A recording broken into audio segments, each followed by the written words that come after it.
Nous tentons l'expérience en publiant un commentaire sur un restaurant où nous ne sommes jamais allés. Je n'ai jamais mis un doigt de pied ici, mais j'aimerais bien y aller un de ces jours. Il paraît que la nourriture est délicieuse. Après 3 heures d'attente, notre commentaire est validé. Pourtant, dans un film explicatif, ce site américain se vante de détenir un logiciel qui garantit que ses avis sont authentiques. Chez TripAdvisor, nous savons que pour qu'un avis soit utile, il doit avant tout être vrai. C'est pourquoi nous travaillons d'arrache-pied en coulisses pour nous assurer que les avis sont authentiques. Ainsi, nous sommes capables d'identifier un avis malhonnête en cas de tentative de falsification, de diffamation ou d'optimisation. Et pourtant, notre avis qui n'a rien d'authentique a bien été publié. Après 4 mois d'attente, nous obtenons enfin un rendez-vous avec le géant américain. Le vice-président du site, chargé des restaurants, arrive directement de Boston pour répondre à nos questions. Bonjour.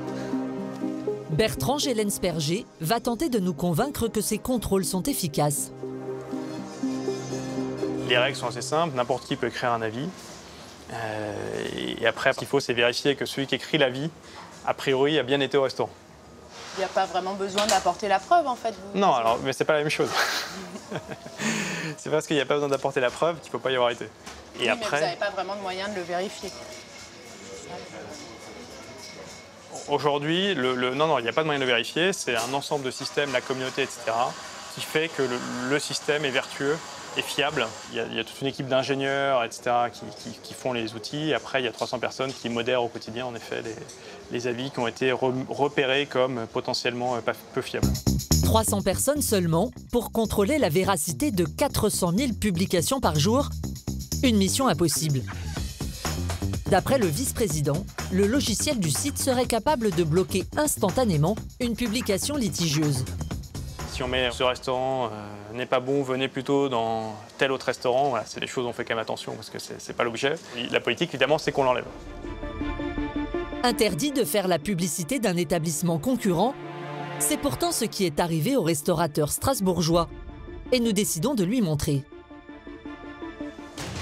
Le titre est vraiment allé en face. Ouais, alors après, ça c'est toute la difficulté de notre métier, hein, c'est que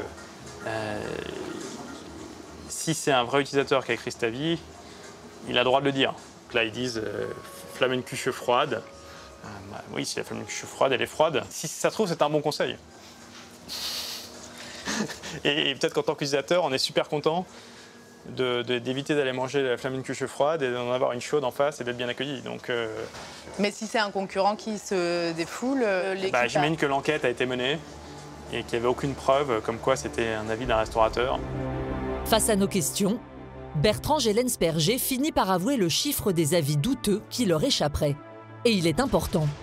Aujourd'hui, on estime que c'est bien inférieur à 10%. Et après, on se bat tous les jours pour que ce soit inférieur.